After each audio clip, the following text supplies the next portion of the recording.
Bonjour et bienvenue à tout le monde pour notre webinaire de l'IoT organisé par Télécom Paris Executive Education avec ensemble le cabinet Capucine et Associés. Pour ceux qui nous connaissent préalablement, on était justement sous le drapeau de Télécom Evolution.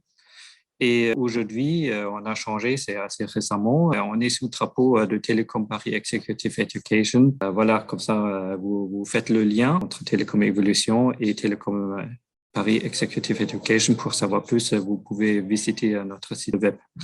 Par rapport au webinaire, on va aborder aujourd'hui comment identifier, attirer et valoriser les compétences recherchées par le marché de l'IoT.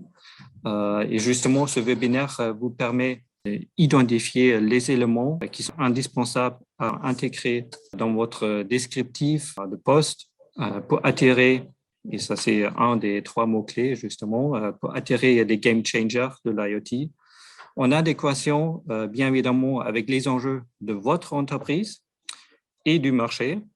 Deuxièmement, trouver les formations qui permettent à améliorer votre employabilité ou à attirer justement des profils intéressants. Et troisièmement, c'est valoriser les profils l'IoT pour capitaliser sur les compétences et maximiser le ROI, le Return of Investment, retour sur l'investissement, et fidéliser les talents. Avant de passer la parole, je m'appelle Dominique Matsutat, je suis le directeur marketing de Télécom Paris Executive Education.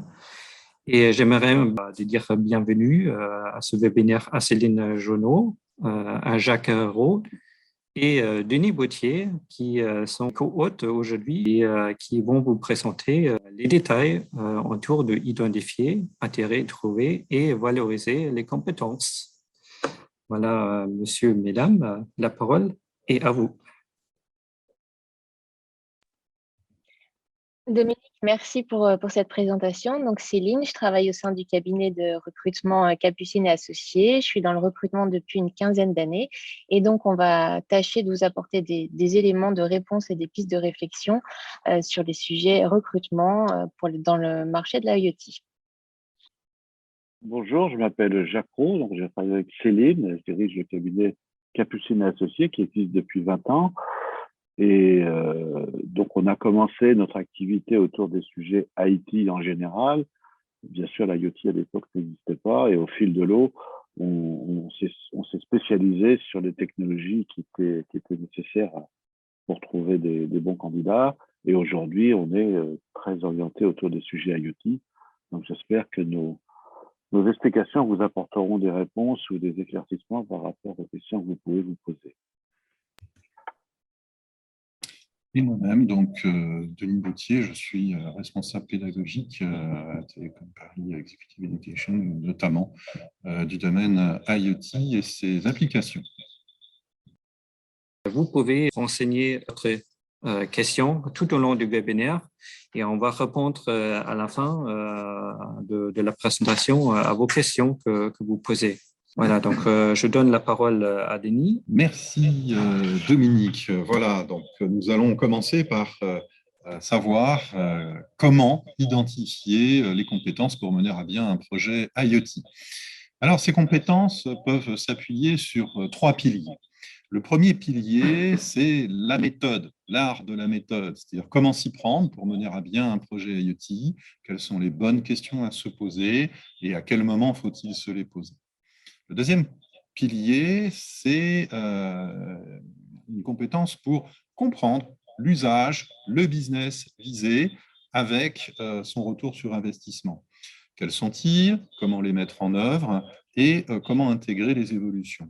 En prenant en compte le design de l'objet, le passage de la maquette, qu'on appelle souvent un POC, un Proof of Concept, à l'industrialisation, et en intégrant aussi des compétences relatives à la normalisation et aux standards. Le troisième pilier est technique. Alors, je l'ai mis volontairement à la fin parce que souvent, on s'imagine que l'IoT, bon, il n'y a qu'à agréger des compétences et ça va fonctionner, des compétences technologiques ou des technologies, et ça va fonctionner. Ben non, il y a quand même les 2 piliers d'avant qui sont essentiels et qu'on peut oublier. Donc, quand même, sur les compétences techniques, il y en a quelques-unes qui sont essentielles. C'est l'objet en tant que tel, l'objet connecté ou les terminaux mobiles, les réseaux qui permettent de faire communiquer ces objets avec des infrastructures, des problématiques techniques de géolocalisation, où sont les objets, c'est important de le savoir. Tous ces objets, à travers les réseaux, vont être agrégés sur le support de plateformes de services, donc cette capacité de bien les comprendre. Et il faut intégrer aussi toutes les problématiques de sécurité qui sont liées à l'IoT, puisque chaque petit objet doit être sécurisé en tant que tel, puisqu'on peut rentrer dans le système à partir de n'importe où, et des objets, il y en a partout. Et le dernier volet, c'est les compétences autour de la donnée. Ne pas oublier que l'IoT gère de la donnée et que la valeur est dans la donnée. Et que la donnée se gère aujourd'hui à travers le big data et l'intelligence artificielle. Alors, Jacques, que dirais-tu comme réponse à cette question? Bien, moi, je vais vous parler dans le cadre du recrutement, pourquoi il est compliqué de trouver des profils IoT.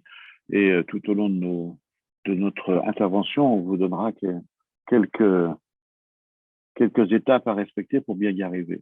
Donc, il est clair que l'IoT est aujourd'hui une somme de technologies compliquées.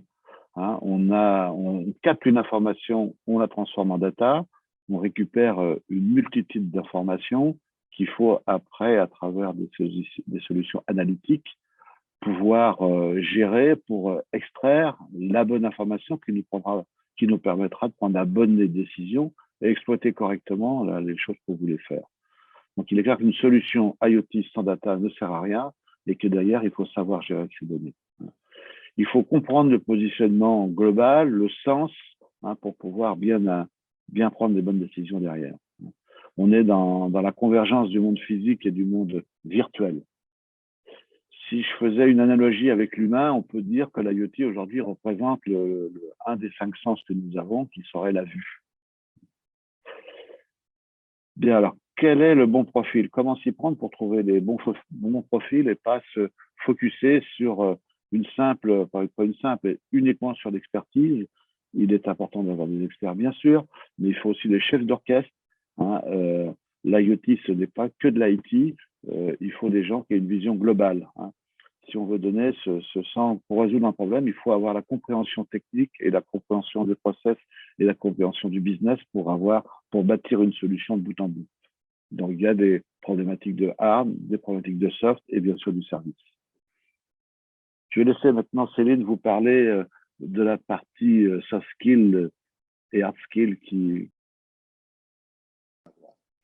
et de l'art de trouver le bon équilibre, effectivement, entre ces deux compétences. Aujourd'hui, les compétences doivent s'étendre au poste, bien évidemment, mais également au travail d'équipe et à l'ensemble de l'organisation. Ce qui est flagrant dans ce monde de l'IoT, c'est qu'il est nécessaire d'avoir cette double capacité, non seulement l'expertise technique, mais aussi l'agilité et de fortes capacités d'adaptation et de communication. Il faut pouvoir intégrer dans vos équipes des profils qui soient capables de comprendre le projet global. Et il y a des outils aujourd'hui qui permettent de comprendre la manière dont les personnes travaillent, ce qui les motive et comment elles pourront au mieux s'intégrer à la culture de l'entreprise. L'autre point important va être de préparer un job description qui va parler aux futurs candidats IoT. C'est pour cette raison qu'il faut se poser les bonnes questions très en amont afin de le rendre accessible et qu'il fasse sens auprès des futurs talents. Dans le monde digital d'aujourd'hui, dont l'IoT fait partie, bien sûr, il faut travailler sur un écrit qui soit transparent en termes de localisation, de home office, de salaire, de tous les bénéfices qui vont autour, de l'ensemble de l'équipe, du reporting. Bref, il faut tout dire sans tabou pour attirer les futurs candidats IoT. Et maintenant, je vais laisser Denis continuer sur la partie comment vous aider à trouver les compétences. Merci Céline. Voilà, donc comment trouver les compétences? Déjà à travers l'acquisition de nos expériences capitalisées, mais aussi à travers un éventail de formations. Alors on va les caractériser de manière très très simple. D'abord la formation initiale, à des métiers complets. Ce sont des formations diplômantes qui sont référencées au répertoire national de la certification professionnelle de France Compétences, qu'on appelle le RNCP, qui sont souvent des diplômes nationaux de master, diplômes d'ingénieur, master 2 d'université. La deuxième, et là on rentre plus dans nos problématiques, c'est la formation continue, mais toujours à des métiers complets. Ce sont donc aussi des formations diplômantes référencées dans les mêmes répertoires, mais que l'on trouve plutôt dans la catégorie des masters spécialisés de la Conférence des grandes écoles, des MBA ou autres. Le troisième volet, on est toujours dans la formation continue, ce sont des mini-cursus certifiants, ce coup-ci pour des compétences additionnelles à un métier que vous auriez déjà. Ce sont des formations certifiantes qui sont aussi référencées chez France Compétences, mais dans son autre répertoire, qui s'appelle le répertoire spécifique. Et enfin, les plus connus, on va dire, les formations courtes, d'expertise technique, de quelques jours, où là, on a une attestation qui atteste que vous avez suivi la formation. Voilà. Et toi, Céline, comment ferais-tu pour trouver ces compétences ? Alors, on l'a synthétisé en 4 points. Le premier, je dirais, c'est de soigner la marque employeur. Et bien sûr, ce n'est pas que du marketing, hein. Chaque entreprise a sa propre histoire, ses valeurs, son ADN. Il faut le transmettre d'une manière réelle et que ce ne soit pas que des écrits au travers d'un site Internet ou d'une annonce. Il faut que ça se ressente vraiment. Aujourd'hui, les candidats sont très sensibles à la réputation de l'entreprise et ils se renseignent avant de postuler. C'est devenu facile aujourd'hui avec les réseaux sociaux ou les sites comme Glassdoor, par exemple, de se faire une idée. Donc, il vaut mieux en faire peu, mais le faire vraiment et que ça se ressente dès le départ, c'est-à-dire même dès l'annonce de votre job. Le deuxième point important, ça va être de donner du sens. On l'avait déjà un petit peu évoqué tout à l'heure, mais les candidats aujourd'hui, surtout sur un marché pénurique en termes de compétences, comme peut l'être l'IoT, sont en quête de sens dans leur job. Et s'ils vont bouger, c'est pour vraiment apporter quelque chose et avoir un impact dans leur vie professionnelle.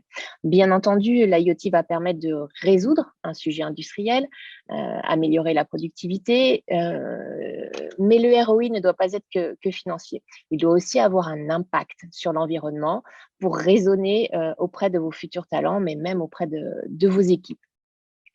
Donc, il est important de clarifier l'impact du projet pour qu'il donne envie et qu'il soit engageant. Et justement, Jacques va vous parler un petit peu plus de ce sujet autour de la visibilité du projet. Oui, donc comment donner de la visibilité au projet pour accueillir et pour attirer des candidats de qualité.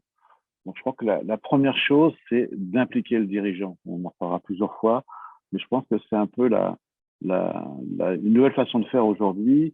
Hein, jusqu'à maintenant, on traitait des recrutements avec un opérationnel ou une RH. Aujourd'hui, il faut aller plus loin que ça. Il faut que le candidat comprenne la globalité du projet pour s'intéresser au projet et lui donner envie de s'investir avec vous et que ce soit un travail sur le long terme et pas un passage éclair. Hein.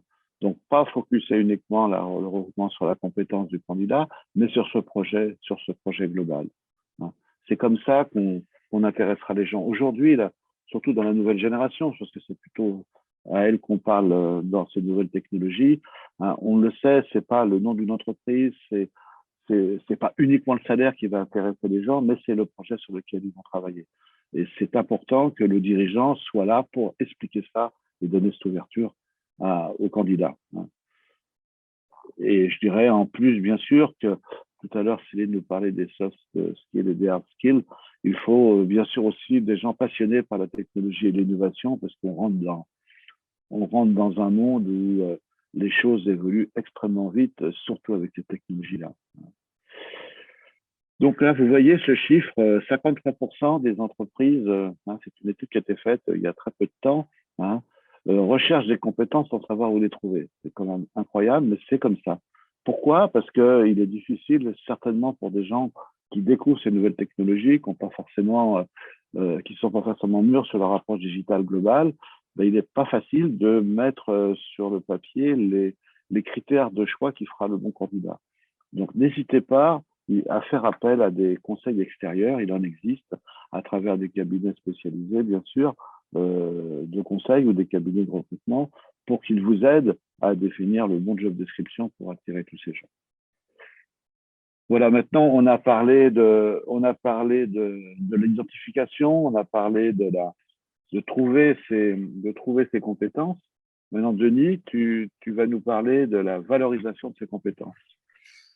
Voilà, merci Jacques. Effectivement, la compétence est acquise. Maintenant, il faut générer de la valeur. Donc, comment valoriser cette compétence qui peut être acquise en fait aussi bien par la formation pendant la vie, mais ne pas oublier qu'elle peut être acquise aussi par capitalisation d'expérience au cours des divers projets. Alors, la première façon de la sublimer, la première façon de la valoriser, excusez-moi, c'est plutôt votre capacité à sublimer l'expression du besoin, du service offert, de la valeur ajoutée pour le client. C'est-à-dire savoir mieux formuler le besoin que comment le client vous le demande. Et afin qu'il puisse se dire, il a compris mon besoin, il le formule mieux que moi et je vais donc faire appel à lui. Là, c'est gagné parce que vous avez eu cette capacité de vision, de compréhension de la problématique. C'est sûr, vous êtes un expert. C'est aussi exprimer des choix avisés et argumentés, compris, instruits. C'est aussi exprimer et maîtriser l'art de la méthode, c'est-à-dire poser les bonnes questions au bon moment et accompagner paisiblement. Avec, bien sûr, les références de vos expériences acquises, mais aussi la reconnaissance des formations que vous avez suivies. Jacques, qu'en dirais-tu?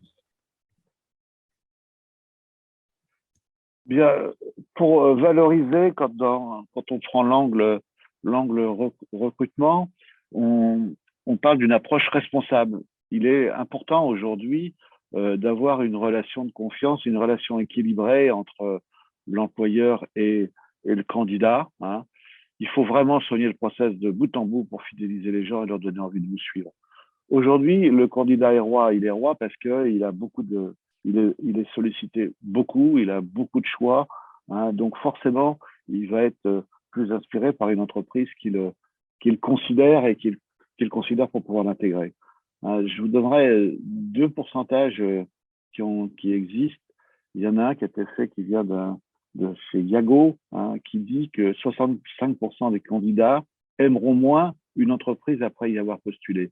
Ça veut dire qu'après avoir eu des entretiens dans l'entreprise qui n'ont pas été bien préparés, le candidat est déçu et bien sûr, s'il est pas retenu, eh bien, il aura de l'amertume et ça peut aller loin, ça peut aller jusqu'à boycotter des produits sur des postes importants. Je cite un exemple un peu facile, mais qui est vrai. Si vous postulez chez Decathlon, vous êtes mal reçu et vous êtes pas retenu, ben après, vous irez acheter vos produits chez GoSport. C'est un peu naturel. Donc, les répercussions qu'on peut avoir sur tout ça peuvent être importantes. Et deuxième chiffre que je voulais vous donner, c'est une source du Syntec. Dans le cadre d'un candidat qui a été recruté et qui quitte l'entreprise pendant sa période d'essai, qui décide lui-même de quitter l'entreprise.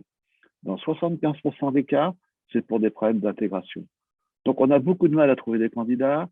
Le process est long. Et quand le candidat est arrivé dans l'entreprise, on s'aperçoit que il est mal intégré parce que tout le monde est pressé, parce qu'on n'est pas là quand il faut, etc., etc. Donc, ça fait partie de tout le process. Il faut vraiment faire attention à ça, parce que c'est quand même dommage de perdre des bons candidats pour des raisons comme celle-là. Et puis aussi, il faut leur parler, valoriser, c'est aussi parler de leur évolution.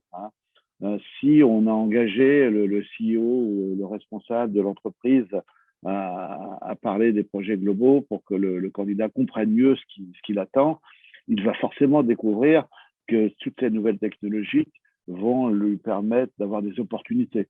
Donc, il va comprendre rapidement que dans tous ces environnements, il va pouvoir évoluer plus facilement, bien entendu. Donc, l'évolution, bien sûr, pour un candidat, c'est important. Donc, il ne faut pas hésiter à lui faire comprendre les possibilités qu'il aura. Je vais laisser Céline maintenant vous parler de l'accompagnement. De l'accompagnement et aussi de l'adaptation. En effet, nos habitudes de travail ont radicalement changé et il faut les prendre en compte. Donc aujourd'hui, adapter l'entreprise, on va parler de flex office, de home office. L'entreprise doit s'adapter aux nouvelles façons de vivre de ses talents et être souple sur ces sujets. Si on revient plus au côté recrutement, il faut aussi favoriser dans les processus les rendez-vous en visioconférence qui vont permettre de gagner du temps et de rendre les candidats plus disponibles et de garder vraiment les rendez-vous physiques peut-être, mais sur la fin du processus au moment peut-être de présenter les équipes et de tout valider.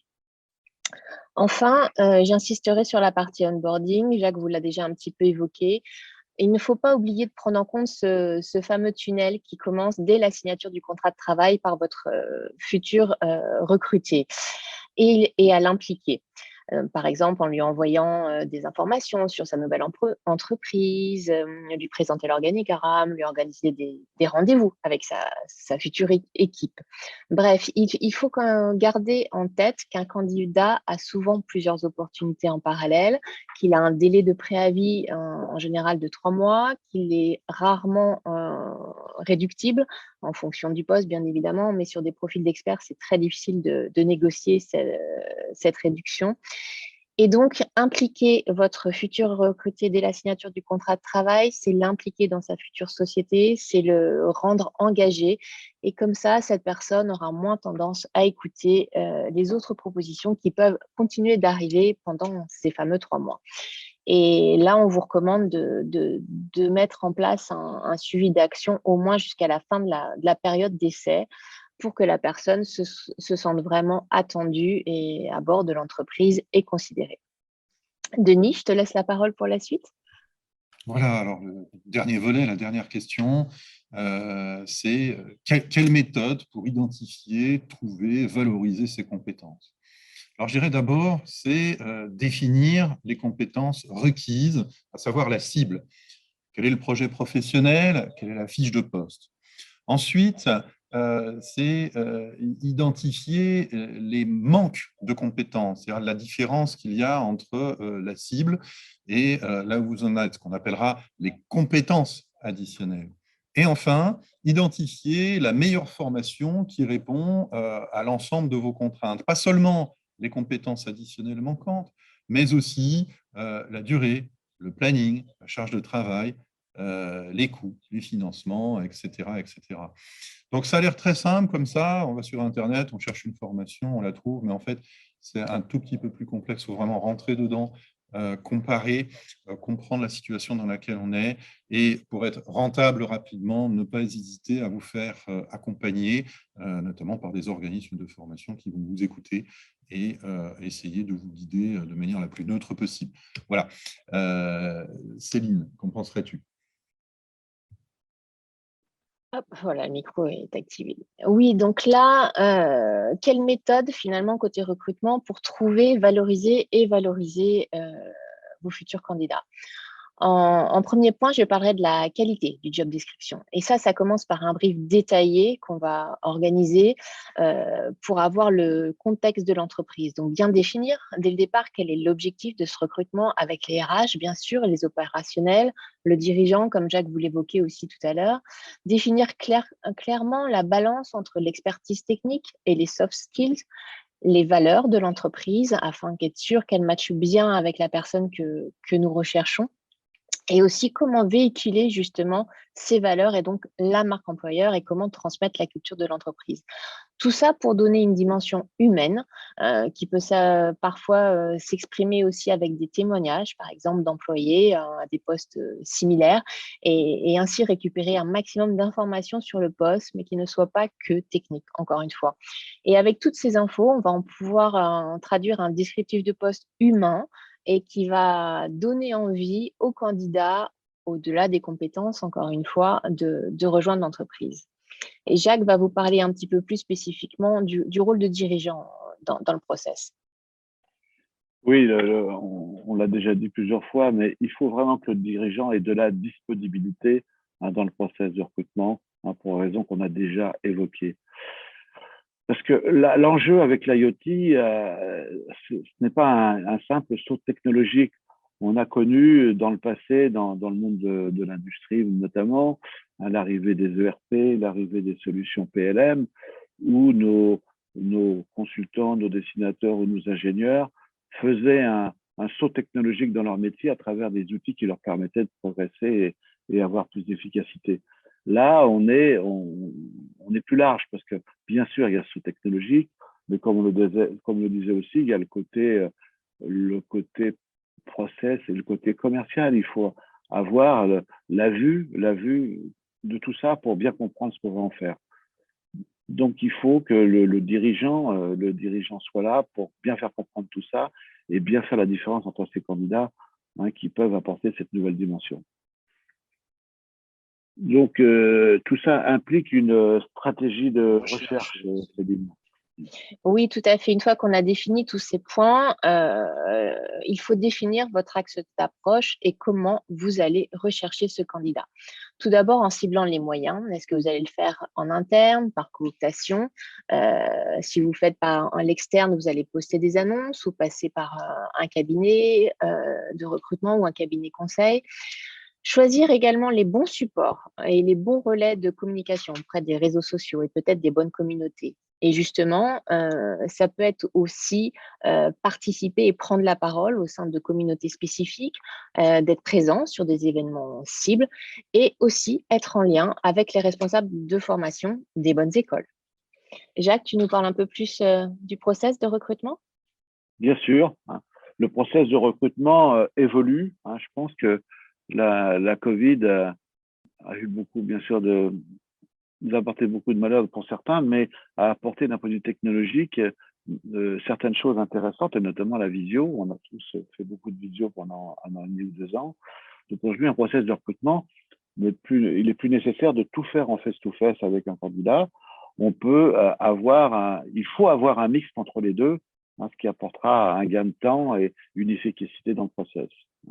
On ne trouvera plus maintenant des candidats, surtout dans la nouvelle génération, qui vont passer 10 minutes pour remplir des formulaires, etc.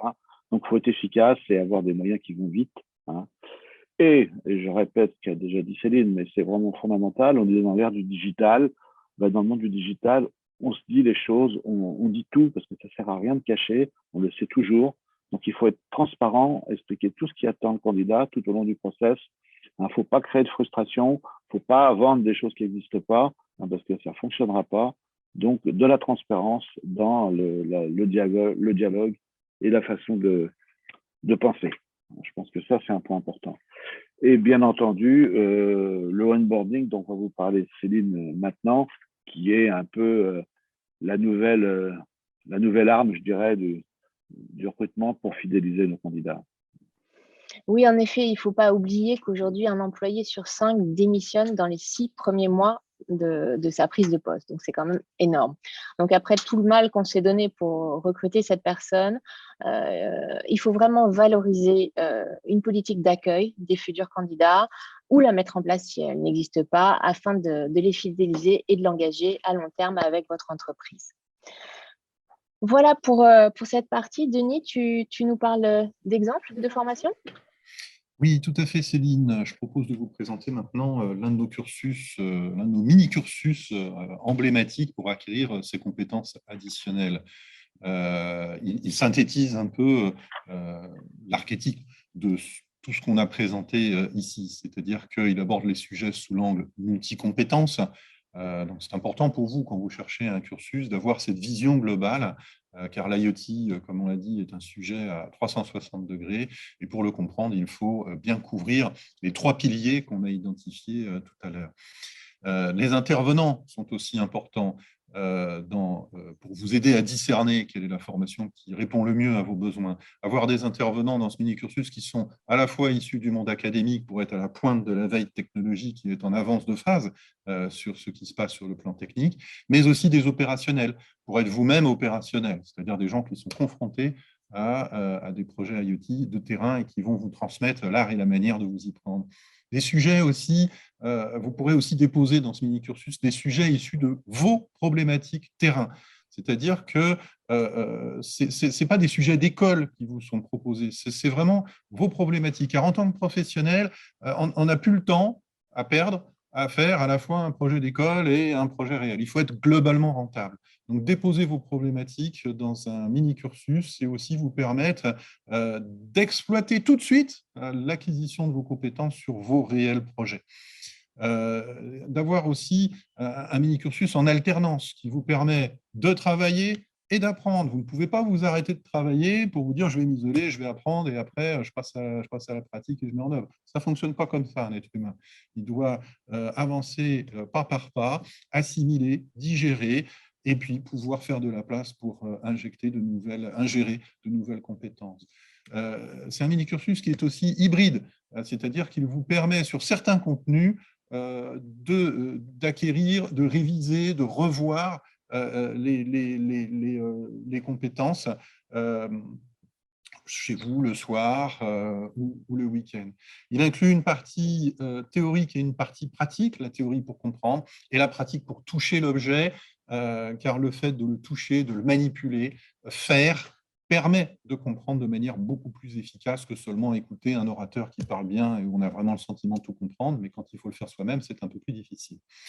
Et puis, d'avoir une formation qui est à la fois en présentiel et en distance, accessible selon les deux modalités, selon vos contraintes aussi, sachant que de toute façon, la distance ne remplacera jamais tout ce qui se passe en off sur le présentiel, car la communication, c'est aussi beaucoup d'échanges interpersonnels. Voilà, donc c'est cette fameuse certification Internet des objets, conception de solutions que vous pouvez trouver sur notre site Internet en bas en bas à droite. Voilà. Et toi, Jacques, que proposes-tu? On peut avoir uniquement des besoins de sourcing. Donc là, on a une offre qui permet ça. Donc, on va qualifier des candidats pour vous. On va les qualifier, vous présenter donc des CV qui ont été appelés, où on sait que les gens ont un intérêt sur votre projet et sont à l'écoute du marché. Et on vous laisse derrière faire la fin du cycle de process de recrutement. Hein, donc là, on fait un rôle de sourceur de candidats potentiels. Bien sûr, on fait en majorité notre métier principal qui est le recrutement. Hein. Donc là, nous avons bien entendu l'approche clé en main où tout sera intégré. Hein. L'approche, le sourcing des candidats, les entretiens face-to-face, les tests de personnalité, l'onboarding, enfin tout le process classique d'un recrutement. Et là, on vous présentera donc une shortlist de candidats correspondant à votre attente pour que vous puissiez faire un choix sur 2, 3 ou 4 personnes en fonction de la rareté du profil. Et aussi, on a une offre d'accompagnement d'engagement dont Céline va vous parler maintenant. Oui, notamment autour de solutions clés en main d'onboarding. On peut vous aider à mettre ça en place au travers d'un partenaire avec qui nous travaillons pour nous, notre solution à nous propres d'onboarding, et également sur tout ce qui va concerner les profils comportementaux des postes que vous recherchez et de comment ils vont pouvoir s'adapter à votre équipe.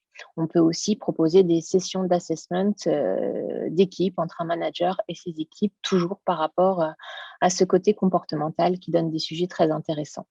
Voilà. On va peut-être passer maintenant aux questions et réponses. Tout à fait. Merci Céline. Merci à vous tous pour cette présentation. Une première question, c'est existe-t-il des logiciels pour nous aider à optimiser et gérer l'onboarding? Je pense cette question s'adresse plutôt à vous, Jacques et Céline. Céline, je te laisse répondre. Oui, bien sûr. Alors nous, on a longtemps travaillé sur ce sujet et on a un partenariat fort avec un éditeur de solutions d'onboarding sur mesure qui s'appelle Tilt et avec qui on travaille. Et nous, on vous apporte le conseil pour mettre en place le sujet et implémenter tout ça au sein de votre entreprise. Et c'est bien sûr compatible avec vos softs RH, l'ensemble des softs RH par des API. Donc oui, bien sûr, il y a des solutions qui facilitent la vie, qui sont en total mode SaaS et ultra convivial. Très bien. Une deuxième question, aussi pour vous, Céline et Jacques. Est-ce que le conseil apporté pour l'optimisation du job description fait partie de la prestation recrutement? Là, je vais répondre.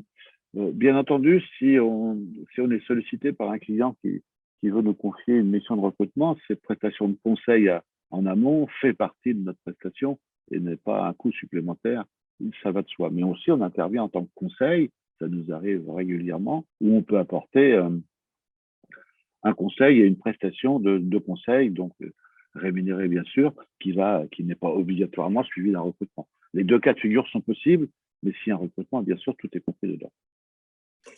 Très bien, merci. Alors, si je prends les autres, Denis, justement, il y a une pour toi. Quelle est la durée de la formation, le nombre de jours de formation et le nombre de jours par mois d'une formation certifiante?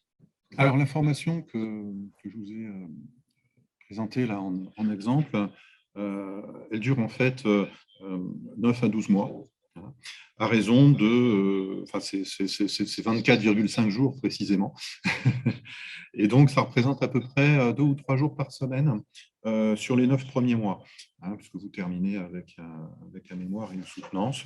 Voilà, donc ça vous donne une idée un peu de la volumétrie. Donc, c'est très, très léger. Et vous pouvez, sans aucun souci, suivre une activité professionnelle en parallèle, sans non plus on va dire, saboter votre vie privée par la même occasion, parce que c'est important d'avoir un équilibre entre la vie professionnelle et la vie privée. Voilà. Justement, équilibre, comme tu prononces le mot, ça pose aussi la question par rapport au prix et surtout, est-ce que c'est aussi, par exemple, éligible au CPF, une telle formation? Alors, cette formation, elle est à 9 600 € TTC. Il faut savoir une chose, c'est que ramener à la journée, ça fait quand même 392 € la journée. Ça vous donne une idée de la proportion, c'est-à-dire avoir le prix global, c'est une chose, mais le mettre par rapport à la durée, et je ne vous dis pas le contenu. Voilà, c'est à vous de conclure ce qui vous semble juste par rapport à ce tarif-là.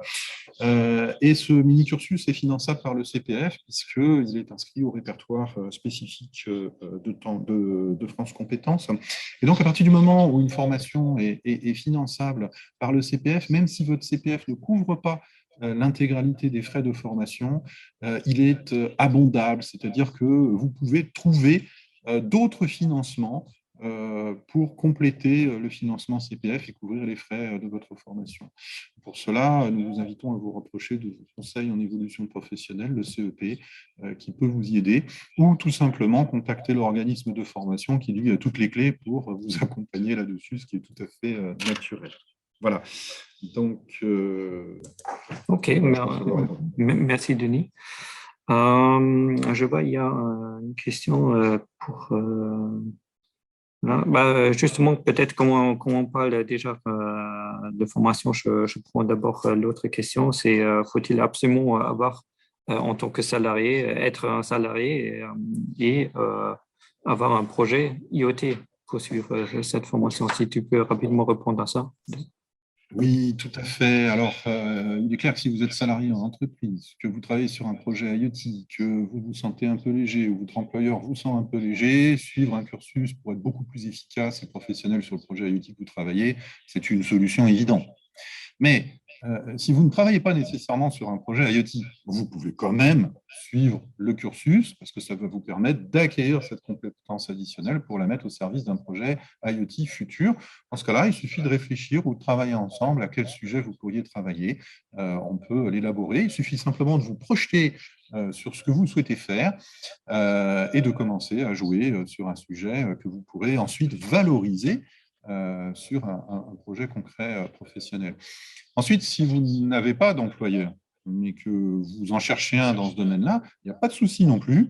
Vous pouvez aussi suivre le cursus en question. Voilà, donc tous les cas de figure sont tout à fait possibles et envisageables, notamment la création d'entreprises. C'est-à-dire, vous êtes en train de créer votre affaire IoT, mais vous avez besoin de mieux comprendre les besoins des clients. Vous avez besoin de vous sentir beaucoup plus crédible, d'avoir cet art et cette façon de sublimer l'expression du besoin de votre client. Donc, il vous faut des clés de sublimation.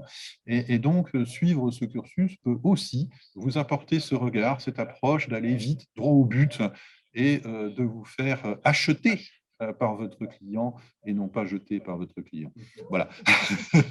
Bien dit, merci, merci Denis. Alors, Jacques et Céline, quelles sont les garanties proposées par le cabinet pour parler un peu plus de concret aussi de cette partie-là, des garanties pour les candidats ou pour les entreprises d'ailleurs? Je te laisse répondre, Céline. Oui, donc les garanties pour les candidats, c'est avant tout la confidentialité de l'approche et des échanges, et de travailler sur votre projet professionnel, vos axes d'évolution, et d'évoquer ensemble les différentes pistes. C'est-à-dire qu'on ne va pas se parler uniquement sur une opportunité, mais potentiellement vous suivre tout au long ou au moins sur une bonne partie de votre parcours et suivre votre évolution. On travaille beaucoup sur cet aspect partenariat parce que vous pouvez être disponible à un moment T ou pas, mais c'est l'occasion pour nous de prendre des nouvelles et de voir comment vous évoluez. Et surtout, j'insiste sur ce côté confidentiel, rien ne sort tant qu'on n'a pas votre accord et votre motivation. Jacques, je te laisse présenter peut-être les garanties côté entreprise de notre action. Bien sûr. Donc, côté entreprise, donc on donne une garantie sur les candidats qu'on présente, ce qui veut dire qu'un candidat qui quitte l'entreprise pendant sa période d'essai renouvelée, donc ce qui peut représenter jusqu'à 8 mois en fonction des conventions collectives, nous engageons à remplacer ce candidat sans honoraires complémentaires. Hein, ça fait partie de l'engagement qu'on prend, donc ça c'est important. Et puis pour l'entreprise, ben forcément, on a beaucoup travaillé tout ce qui est en amont pour présenter les bons candidats. Donc c'est un gain de temps énorme et une assurance d'avoir des gens bien qualifiés pour pouvoir, pour que vous puissiez les rencontrer, en sachant bien entendu qu'on aura fait une prise de référence, qu'on aura fait des tests de personnalité, qu'on aura fait toutes les démarches complémentaires pour être sûr de tout ce qui est dit et tout ce qui est fait au niveau du candidat. Hein, on a des outils pour tester les langues, on peut jusqu'à aller vérifier les diplômes, parce que ça perçoit aussi qu'il y a quelquefois un peu de triche par rapport à ça. Enfin, on a des outils pour faire tout ça de façon à ce que vous soyez sûr d'avoir un candidat qui a passé toutes ces étapes.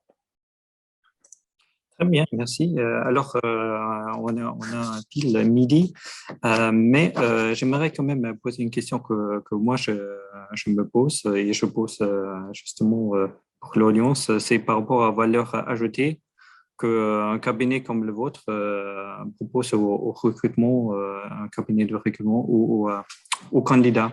Si vous pouvez répondre à ça rapidement, je pense que ça sera intéressant et après, on va clôturer le webinaire.